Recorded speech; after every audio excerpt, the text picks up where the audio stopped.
All right, still digging into accountable. Third question, very important question, the hinge question, super important, either whether we're growing or whether we're in uncertainty mode. And what we're digging in here is a very simple facilitation that you can get somebody to run, or you can run yourself, that we call the flower power exercise. And it's really how you build an inventory of all the positions that are attached to a simple job. So it's a doing job and all the positions. And these are the steps. So you gather around, and typically you might be working on one position. Let's say you have 5 sales reps, and all 5 sales reps and their manager might be in a room. We gather around, we decide who we're going to focus on. It really helps when you put an individual in the center, and I'll show you the way this works in a second.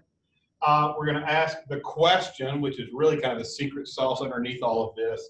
We're going to extract the pattern, and from the pattern, we're going to draw some really sweet little petals. You see the way we're going to keep it going around.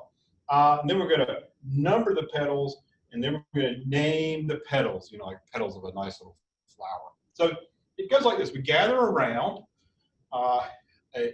somebody we're trying to figure out what this job is made of, what the positions are made of, and you have a group of people surrounding this individual or this job that really know what's going on, and we decide who's going to go in the center. So let's just say we have this person who's actually in the book, and her name was Skippy. That's her nickname, but it's an actual person named Skippy.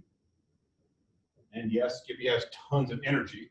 So we put Skippy in the center, and then we ask the question. And the question is this, and it ties into the dome top table, et cetera. And we're saying, let's everybody think about what Skippy is doing and thinking about every day, including you, Skippy.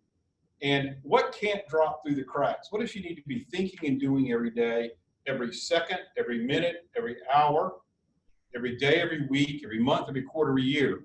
Lots of detail. So we're really looking for granularity with regards to the ideas when people are thinking about what Skippy's doing. What can't hit the ground every second, every minute, every hour, every day, every week, every month, every quarter, every year. Woo, lots of stuff.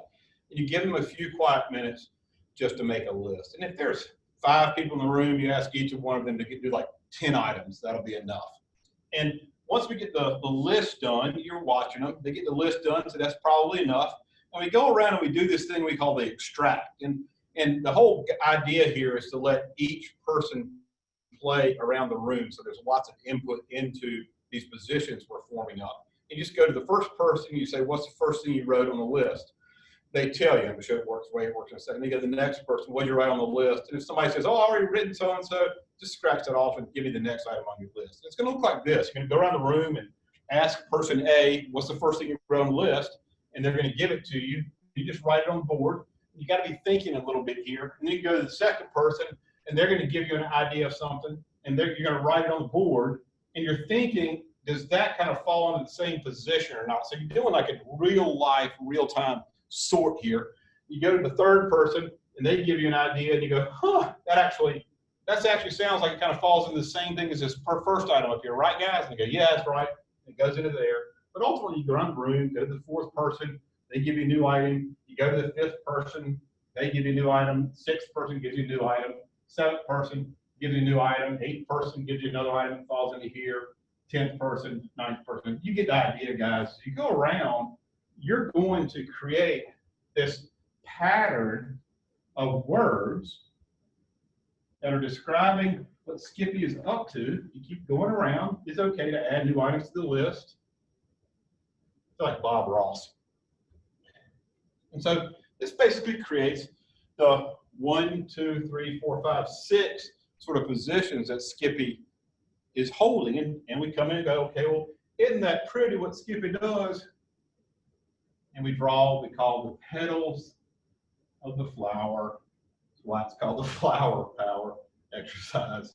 And those are the petals.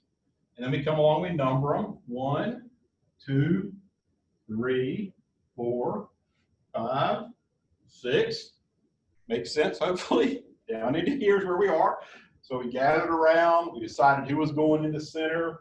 We asked the question every second, every minute. We extracted all the ideas, kept that going, and then we grouped them up and formed the petals. We numbered the petals, and then just go over here. You're like 1, 2, 3, 4, 5, 6, 7, and just ask the group, okay, let's put descriptive names against each one of these positions. You name the positions. They don't have to be perfect, but they need to be close enough. And then we go away and we give homework, and the homework is to write the purpose statement. So each one of these needs to have a purpose statement. And then we have a full inventory of all the positions that Skippy's part of. Fair enough?